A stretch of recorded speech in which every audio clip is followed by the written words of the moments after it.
So 4 hours later, this is what we have. So he's making good time. So I joke and say that we have a fried dough cart. We're ready for the fair. Maybe cotton candy or something. But this was the reason that we took the top. You can see it. So there's water damage up in that corner. The rest of it doesn't look really that bad, but that has to come down in order to make it stable.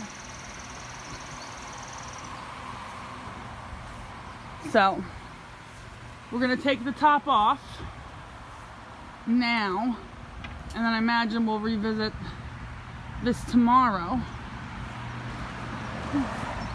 Well, I guess that came off too. We'll revisit it tomorrow and see how far we got. Check back.